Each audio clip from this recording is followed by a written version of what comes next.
At Market Shala, we aim to inspire financial literacy and independence. नमस्कार दोस्तों, मैं हूं सोमनाथ दास और आप देख रहे हैं हमारा YouTube चैनल मार्कशाला। आप सभी का स्वागत है मार्कशाला के इस नए मार्केट अपडेट में। आज हम बात करेंगे 13 अप्रैल 2026 के मार्केट एक्शन की। समझेंगे कि आज निफ्टी में इतनी बड़ी गिरावट क्यों आई, दिन के दौरान रिकवरी कैसे हुई और साथ ही चर्चा करेंगे कि अगले ट्रेडिंग सेशन यानी कि 15 अप्रैल 2026 के लिए निफ्टी फ्यूचर में संभावित ट्रेडिंग फ्रेमवर्क क्या होगा हमारे VCM ट्रेड सेटअप का। लेकिन आगे बढ़ने से पहले एक छोटी सी ज़रूरी बात, यह वीडियो केवल शैक्षिक उद्देश्य के लिए है। यहाँ जो भी मार्केट एनालिसिस या लेवल्स शेयर किए जाते हैं वह किसी भी प्रकार की निवेश या ट्रेडिंग सलाह नहीं है। ट्रेडिंग या निवेश करने से पहले अपने वित्तीय सलाहकार से ज़रूर परामर्श करें या फिर खुद को इतना कॉम्पिटेंट बनाएं कि खुद के डिसीजंस आप खुद ले पाएं, और उसके लिए ज़रूरी है मार्केट शाला के साथ जुड़े रहना और सीखते रहना।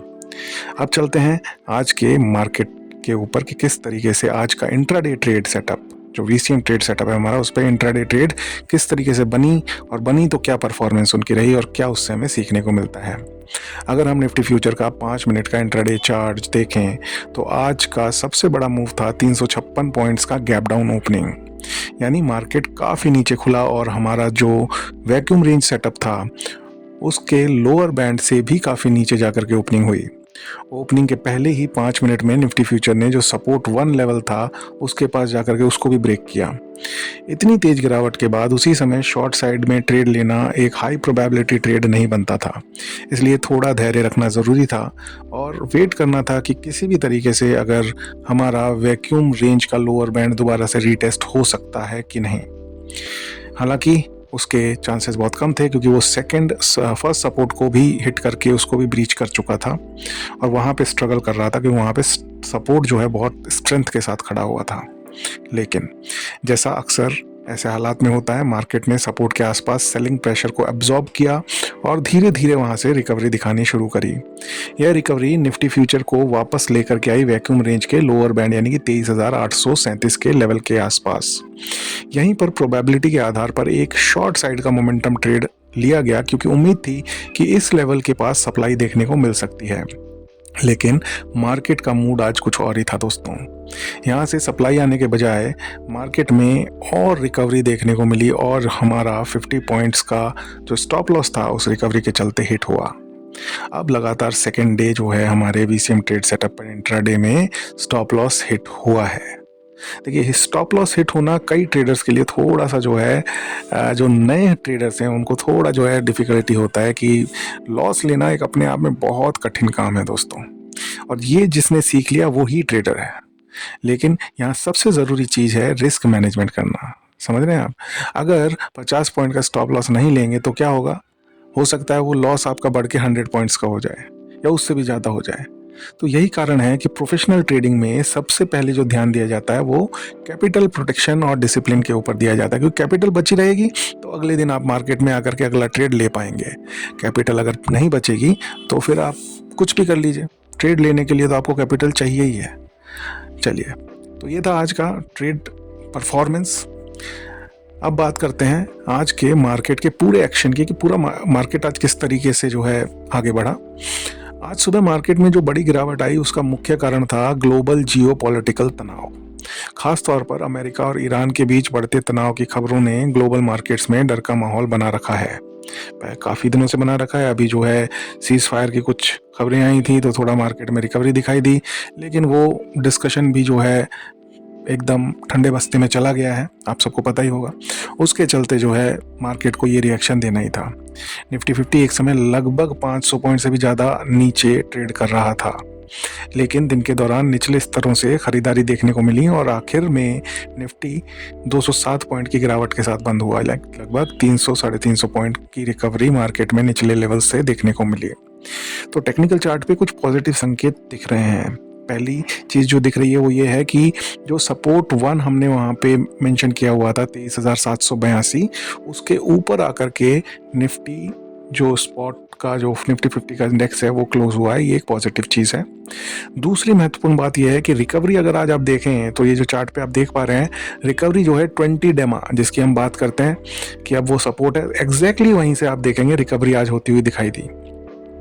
इसके अलावा आरएसआई अभी भी 50 के ऊपर है, जो कि बताता है कि ट्रेंड अभी भी पूरी तरीके से कमज़ोर नहीं हुआ है, बुल्स अपना जोर लगाए हुए हैं। लेकिन कुछ मैक्रो संकेत भी दिखाई दे रहे हैं जो कि नेगेटिव साइड पे हैं और थोड़ी चिंता पैदा कर रहे हैं। जैसे कि सबसे पहले तो हम वॉलेटिलिटी इंडेक्स की बात कर लेते हैं। इंडिया विक्स जो है फिर से 20 के ऊपर चला गया है, जो बाजार की बढ़ती अनिश्चितता को दिखाता है।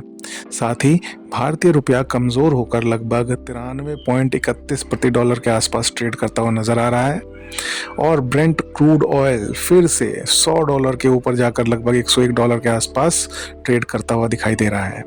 इन सब संकेतों से ये साफ है कि फिलहाल मार्केट में पॉजिटिव और नेगेटिव दोनों तरह के फैक्टर्स मौजूद हैं। अब एक और महत्वपूर्ण बात इसके साथ कि कल जो है भारतीय बाजार दोस्तों बंद रहेंगे, लेकिन दुनिया के बाकी बाजार खुले रहेंगे।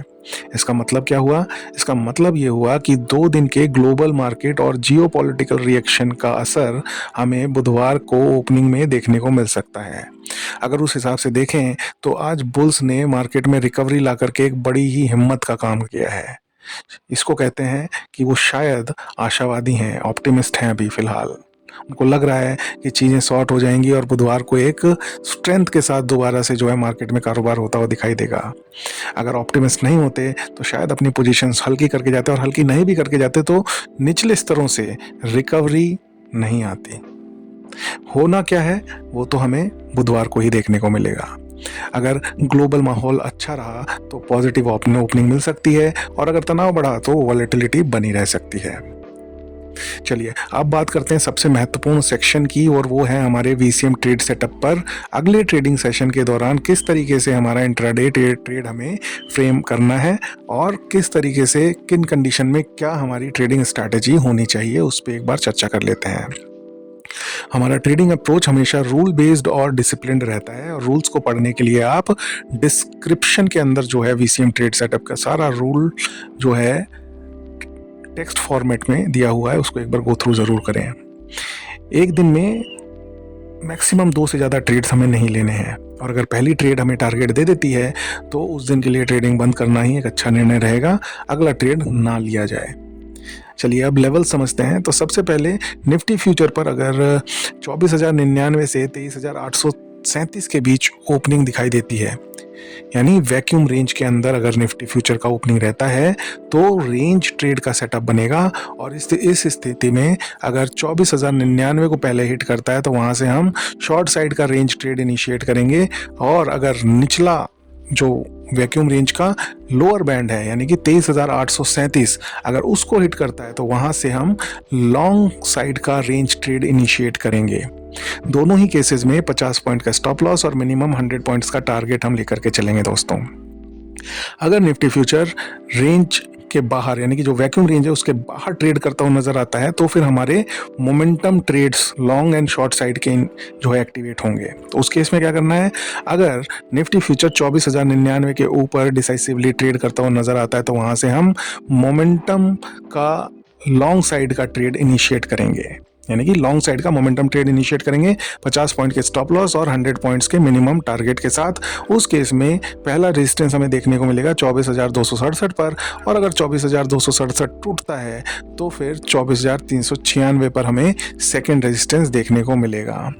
इसके विपरीत अगर मार्केट में जो वैक्यूम रेंज का लोअर बैंड है 23,837 अगर ये टूटता है और इसके नीचे जो है निफ्टी फ्यूचर ट्रेड करता हुआ नजर आता है तो वहां से हम शॉर्ट साइड का मोमेंटम ट्रेड इनिशिएट करेंगे विद 50 पॉइंट्स के स्टॉप लॉस और 100 पॉइंट्स के मिनिमम टारगेट के साथ। और इस केस में पहला सपोर्ट हमें देखने को मिलेगा 23,663 पर, और अगर 23,663 टूटता है तो सेकंड सपोर्ट हमें देखने को मिलेगा 23,378 के लेवल पर। तो दोस्तों ऐसे वॉलेटाइल समय में सबसे महत्वपूर्ण चीज है धैर्य, अनुशासन और रिस्क मैनेजमेंट। इसका साथ किसी भी ट्रेडर को नहीं छोड़ना है। ये हमारा पूरा वीसीएम ट्रेड सेटअप का वेडनेसडे का जो है ट्रेडिंग प्लान है। अकॉर्डिंगली जिस भी कंडीशन में मार्केट होगा, मार्केट जो भी रास्ता हमें दिखाएगा उसी रास्ते पे चल के हमारे पास पूरा का पूरा प्लान बना हुआ है, और उस प्लान के अंतर्गत ही हमें अपने इंट्राडे ट्रेड को इनिशिएट करना है। और अगर कुछ भी ऐसा होता है कि जिसमें कि हमारा प्लान एग्जिस्ट नहीं करता है तो वो दिन हमारे लिए नो ट्रेड डे के रूप में हम लेकर के जाएंगे, हम पूरा दिन इंतज़ार करेंगे, अगर हमारे सेटअप पे ट्रेड आएगा तो लेंगे, नहीं आएगा तो उसको हम नो ट्रेड डे के रूप में कंसिडर करेंगे। मार्केट में उतार चढ़ाव आते रहते हैं, लेकिन एक अच्छी ट्रेडिंग प्रक्रिया ही लंबे समय में सफलता दिलाती है दोस्तों।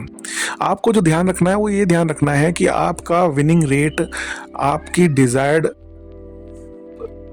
जो रेट है वो चल रही है कि नहीं चल रही। जैसे कि हम 1:2 का रिस्क एंड रिवॉर्ड लेकर के चल रहे हैं, तो आपको एक विनिंग ट्रेडर बनने के लिए मात्र 45% का विनिंग रेशो चाहिए, यानी कि हर 100 ट्रेड्स के अंदर 45 ट्रेड्स में आपको जीतना है।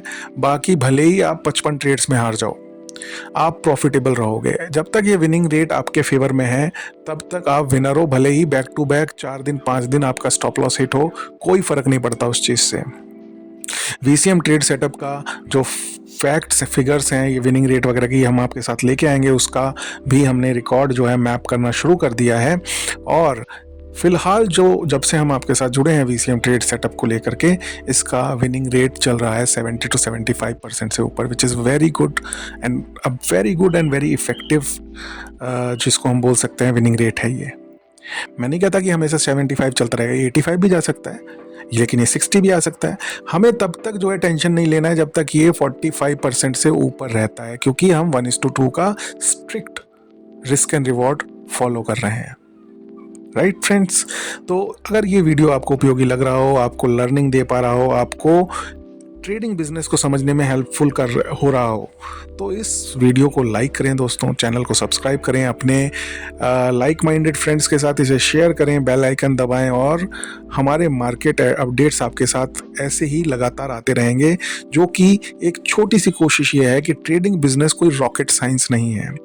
हमारे इस सेटअप में तभी हमने कोई भी इंडिकेटर मिक्स नहीं किया। हम चाहते तो कर सकते थे, हो सकता है उससे इसकी एफिशिएंसी और भी बढ़ जाती, लेकिन मैं ये समझाना चाहता हूँ कि बहुत ही बेसिक रूल्स के साथ अगर आप उससे डिसिप्लिन के साथ उस सेटअप को फॉलो करें तो आप जो है विनर बन के निकल सकते हैं। और मैंने खुद देखा है कई डिकेट से, जो है कई ट्रेडर्स जो हैं, बुजुर्ग ट्रेडर्स मुझे ऐसे मिले जो कि कई 10-20 सालों से ट्रेडिंग बिजनेस के अंदर हैं, 30 सालों से ट्रेडिंग बिजनेस के अंदर हैं। वो ना कोई चार्ट देखते हैं, कुछ भी नहीं, उनके सर्टेन बड़े ही बेसिक रूल्स हैं, उनको फॉलो करना है, उनको अपना रिस्क मैनेज करना है, मनी मैनेज करना है, रिस्क एंड रिवॉर्ड का प्रॉपर एक जो है उनका एक रूल है, उसको फॉलो करना है, और वो बहुत अच्छे से ट्रेड करते हैं। तो बेसिकली जो यहाँ पे जो चीज़ समझ में आई है ट्रेडिंग बिजनेस में, एक ही चीज़ है, वो है कि आप अपने रिस्क को कैसे मैनेज कर सकते हैं, और जो आपने रूल्स बना लिए भले ही वो कितने ही सिंपल हो, उन पे आप कितना अडिग रह सकते हैं, और स्टॉप लॉस लेने में आपको डर नहीं लगना चाहिए। स्टॉप लॉस अगर मार्केट ले रहा है उसे खुशी खुशी दें, और अपने विनिंग रेट के ऊपर फोकस करें। अगर विनिंग रेट नीचे जा रहा है तो कहीं ना कहीं उसको फिर इम्प्रोवाइज करें, जब तक कि वो विनिंग रेट आपका 1:2 के रिस्क एंड रिवॉर्ड के साथ अगर आप जा रहे हैं तो 45% के ऊपर नहीं चला जाता है तब तक। राइट, तो दोस्तों ये था आज का हमारा एपिसोड, पूरा मार्केट एनालिसिस, ट्रेड एनालिसिस और लर्निंग आपके साथ जो हम शेयर करना चाहते थे। धन्यवाद, मिलते हैं अगले मार्केट अपडेट में। तब तक जुड़े रहिए मार्केट शाला के साथ, सीखते रहिए और आगे बढ़ते रहिए। Do trade, do invest and seek financial freedom with market Shala. Bye bye.